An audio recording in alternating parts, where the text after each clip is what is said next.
Have you ever seen a convertible made in Africa that is handcrafted entirely out of plywood? If no, then sit back, buckle up, and let me introduce you to Uganda's most unexpected, eco-friendly, and furniture-friendly luxury vehicle.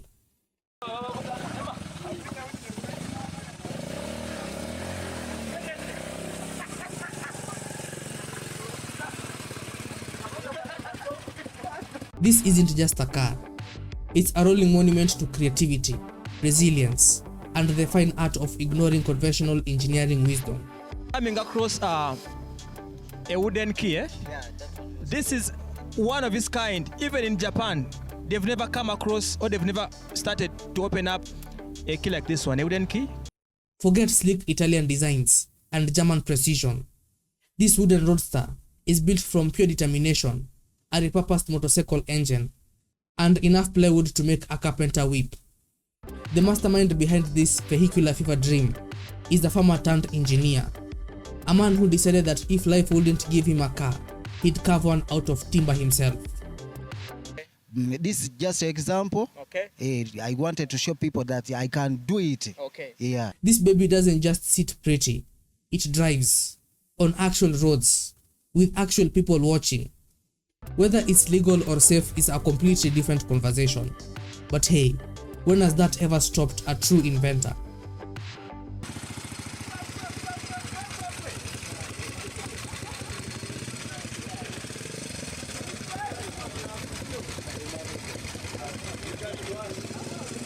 First things first, let's talk about what this car is made of.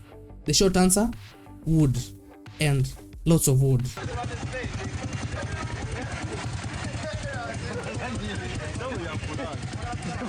The body? Wooden. The dashboard? Wooden. The ignition? Wooden. The suspension? We're still looking for it.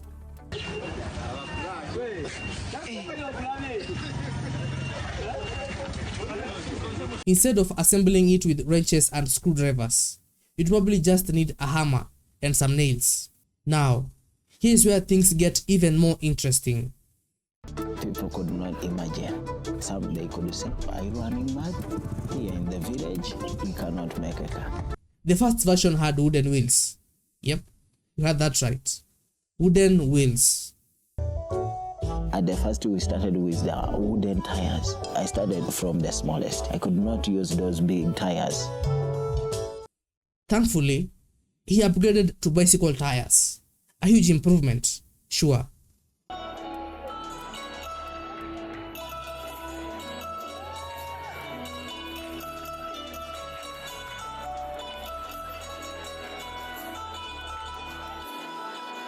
But let's be honest, bicycle tires are meant for, well, bicycles, not handcrafted wooden Ferraris with motorcycle engines.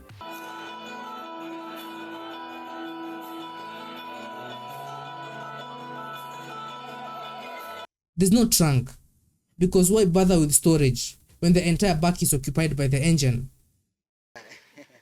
Let's try to open a bit and we see our engine, eh? Yeah. But don't let its DIY aesthetic fool you. This car is no joke. It actually functions, which is more than we can say for some so-called luxury cars that break down if you so much as breathe on them wrong.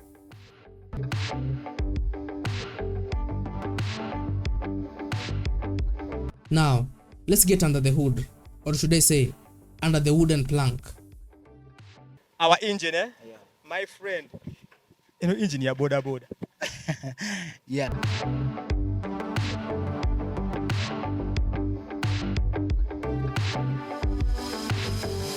The engine is straight out of a motorcycle, meaning this car is powered by the same thing people use to weave through traffic at insane speeds.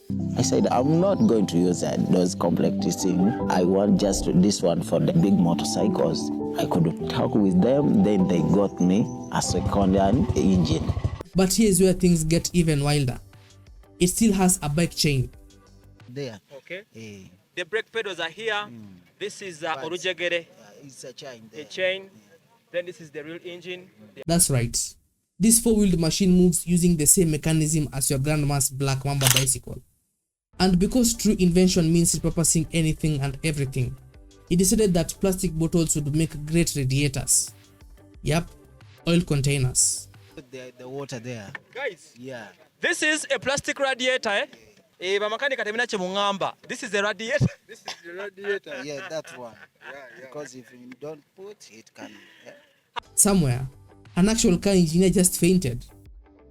In fact, it's the first car he ever drove in his life. And the first time to drive that car, it was my first time to drive a car.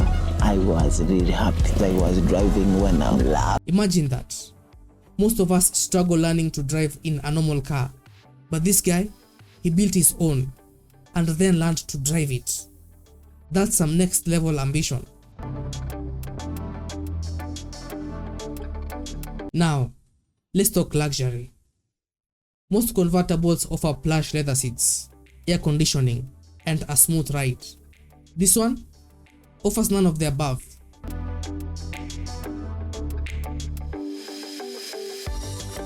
The seat, wooden, but to be fair, it now has a cushion, which already puts it ahead of some other homemade vehicles we've seen, which is progress.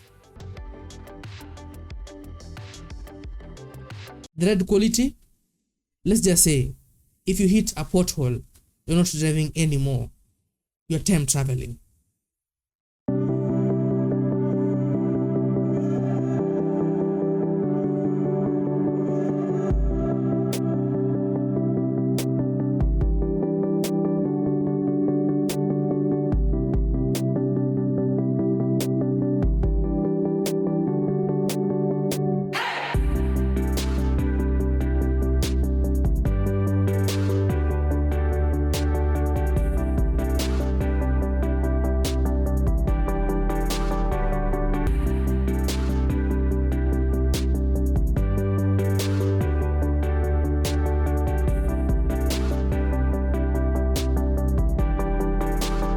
The suspension is so stiff, your spine will remember every single road bump for eternity.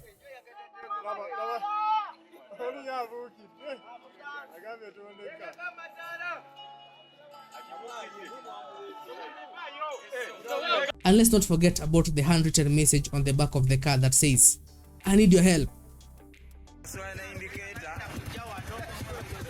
If that's not the most brutally honest car branding in history, then I don't know what is.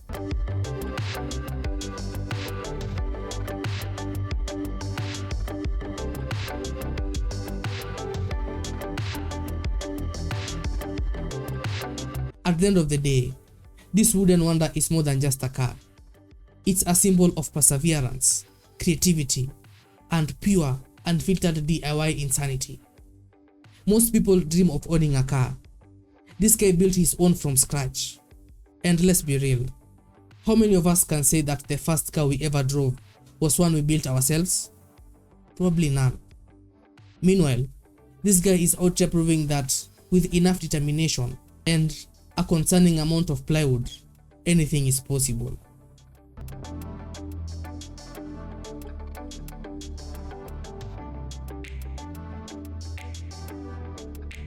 So the real question is, will you take this beast for a spin?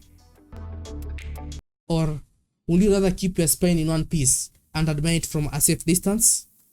Either way, you have to admit, it may not be the safest or the most practical car in the world, but it's definitely one of the most impressive.